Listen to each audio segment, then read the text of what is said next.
Joining forces to fight on behalf of all creation, they found each other just in time. Finally, after months and months of waiting, the CW's Crisis on Infinite Earths event has officially begun.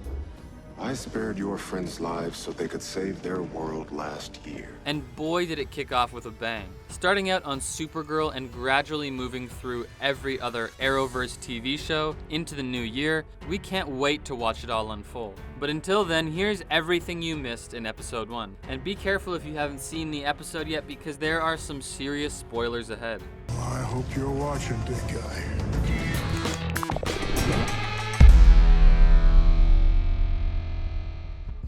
The crisis begins on Supergirl, at home on Earth 38, which is currently being rocked by a planet-wide earthquake. Supergirl finds out that the destruction is headed their way and fast, but there is one little place in the way. Argo City. Oh my God, Superman's there with Lois And my mom. We jump to the peaceful little planet where Superman and Lois Lane are spending some time with their new baby, before a message from Supergirl warns them to get out. Cal, Lois, Argo is in danger. You need to get out now.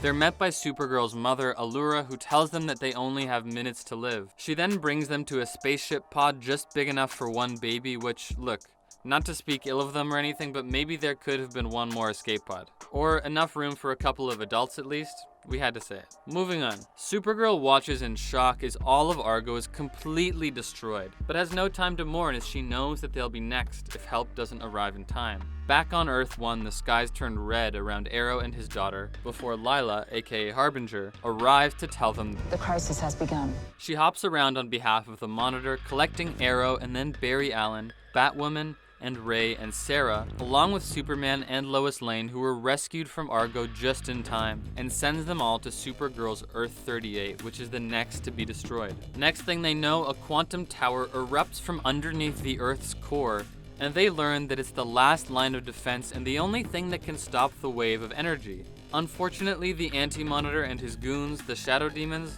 will try to destroy it.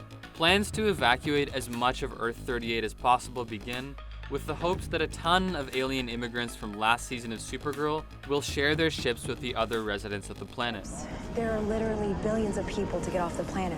That's why Brainy left John his keys. When talking with Barry, Arrow becomes angry at the Monitor because he seems to have gone back on their deal from the previous year, that Arrow would sacrifice himself in Barry's place. The Monitor replies that this is a different situation and bigger than any of them seem to comprehend. Back on Earth 38, the epic fight between the heroes and the Shadow Demon has just begun, as is the evacuation of the planet, thanks to the massive Legion ship with John behind the wheel, and a portal created by Alex and Lena back at L-Corp. Eventually, the heroes become overwhelmed by the Shadow Demons, and the Monitor declares that they have already lost, which is an unhelpful attitude at best. He orders them to retreat or they will all perish and starts zapping all of the other heroes back to Earth 1, but Oliver refuses to go.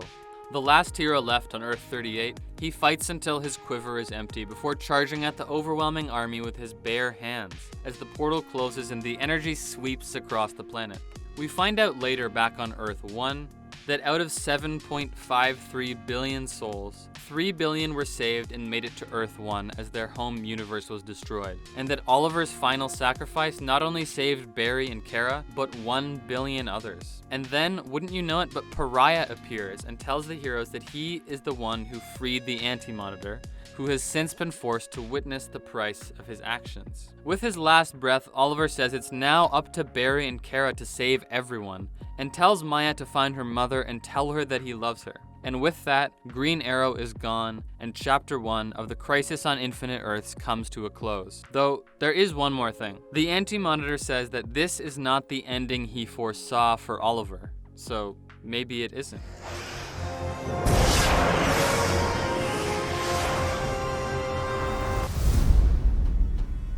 With so much drama in one single episode, we don't even know if we can handle all of the others. What about you? Did the first episode of The Crisis meet your expectations? Let us know in the comments and make sure to hit that subscribe button in order to keep up with all of our latest videos.